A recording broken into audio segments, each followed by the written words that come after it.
welcome. How are you doing? You're good? Good, very good. I feel great. Yeah, I slept really good last 2 days. I feel I have a lot of energy, and I'm excited to start training. It's a fight week. What is it? It's a Thai oil. What's for? It's just for like to warm up my shins and knees for kicking. I'm expecting him to come out and put pressure on me. I think he probably is gonna do something.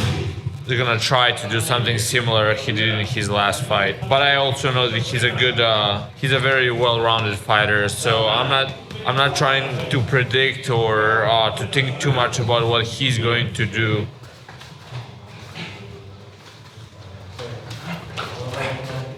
Prišiel som sem kvôli tomu, že aj sa poznáme jednak a vlastne máme rovnaký manažment. Vlastne s ním neprišiel jeho tímový parťák, ktorý chodil s tým stále na zápasy, Neil Magny, pretože má zápas ten istý deň, keď aj Bojan. Som mu povedal, že keď bude hocičo potrebovať na tréningu ešte tento týždeň, tak som mu v dispozícii.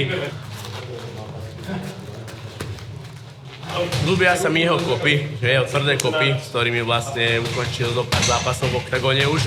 Takže toto je jeho veľká zbraň a myslím si, že má silné aj jiu-jitsu. Som zvedavý, že ako bude prebiehať tento zápas, či to bude bitka v postoji, alebo či to bude taký komplexný boj, že aj tam uvidíme niečo z wrestlingu, aj niečo z jiu-jitsu.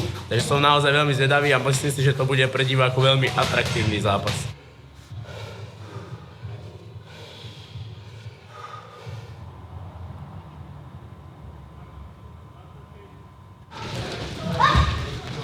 Strašne som drel v tejto príprave, takže verím, že to v tomto zápase zúročím. Či to bude postoj, či to bude na zemi, pracovali sme na všetkých aspektoch boja, takže verím, že to dotiahneme do víťazného konca. Áno, hlavne trénujeme na tomto obrana proti takedownom, obrana proti útokom a to je vlastne základ, aby som to stále udržal v tom postoji a robil si tú svoju prácu, ktorú viem, ktorá mi vlastne ide, v ktorej som doma. Môj bežný deň sa začína asi tak o 7 ráno, umyjem si oči, zoberiem si veci, sadnem do auta, idem smer Trnava, tu si otrénujem tréning, po tréningu sa najem, utekám do roboty, tam niečo porobím, vrátim sa zase na tréning a večer prichádzam mŕtvy domov, takže toto je môj bežný deň. Je dobre pripravený a maká stále proste a tie zápasy bere fakt, že rád za radom, takže veľký rešpekt pre neho a to je vidieť, že to je proste tá stará škola, že jeho nezastaví nič a proste zavoláš mu večer, že či bude zápas a on povie jasné, ideme na to a ráno odchádza do Poľska a zápasy, takže je to veľký boss. Keď som bol malý, tak vlastne mi diagnostikovali nejakú cystu alebo nejaký vlastne nádor na oku.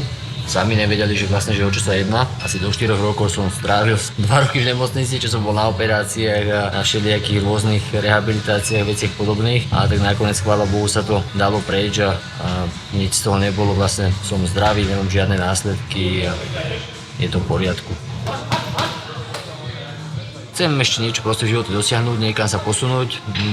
Makám na tréninge, takisto makám v práci. V tej práci makám vlastne preto, aby som mohol trénovať, aby som mohol chodiť na tréningy, aby som si mohol kúpovať doplnky výživy.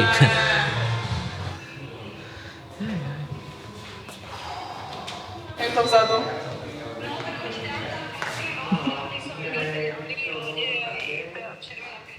Klapka na druhu teda.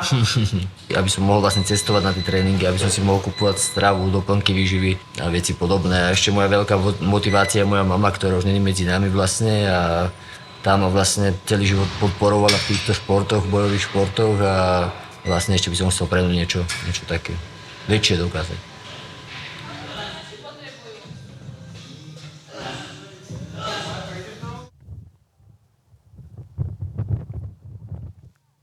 Necelý týden do zápasu, dneska je neděle, veškerá vlastně tvrdá nějaká příprava tak už je ukončená. Všechno vyšlo nějak tak, jak mělo zatím, teď jenom doladit nějaký detailíky, udržovat se, odpočinout, protože bude ještě náročný týden tenhle a v sobotu vyvrcholení, na který se už hrozně moc těším. Jo, kartou, jestli můžu. Snažíme se chodit ven do přírody nebo aspoň do parku, když nám to umožní. Rádi trávíme čas venku takhle, procházkama, přece jenom sedět doma nebo jenom jezdit někde, tak se nám úplně nechce.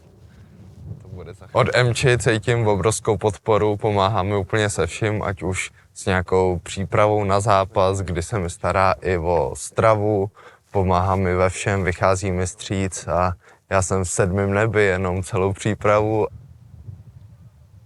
V Šamoríně jsem už zápasil jsem tam svůj profesionální debut a musím říct, že teda Šamorín je krásný a hrozně rád se tam vrátím. Navíc to bude taky vycestování na Slovensko, na což se těším, že rovnou to potom můžu spojit s nějakýma dobrýma haluškama nebo žinčicou.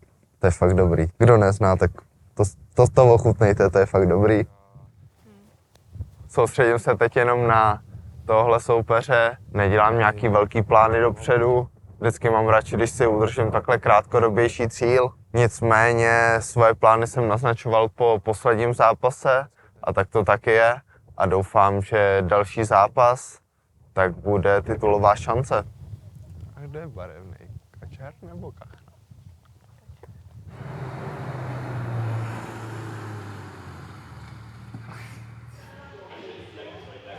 Yeah, I'm following Octagon. I'm always watching the matches, and I also, like the fights and have favorite fighters. Every event is, like a big thing for me, and I'm really, really curious about my division and all the other divisions.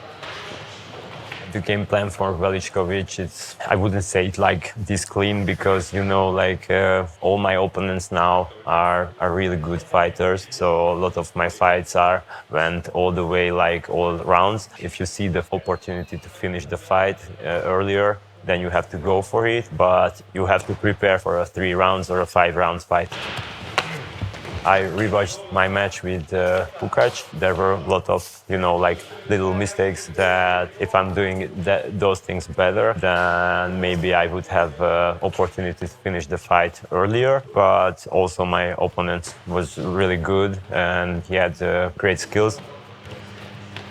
I would say I'm working all the aspects of my game, like striking, jiu-jitsu and wrestling. Whenever the fight goes, I think I have the confidence to fight there. I think he was a striker, but most of his fights turned to be a grappler. So I don't know. I think, he's a well-rounded fighter. And I think his best weapon is the cardio. He's never give up coming. He's just keep coming in the late of the runs. It can break you. So my plans for the future is going for the title, and after it, I don't know yet.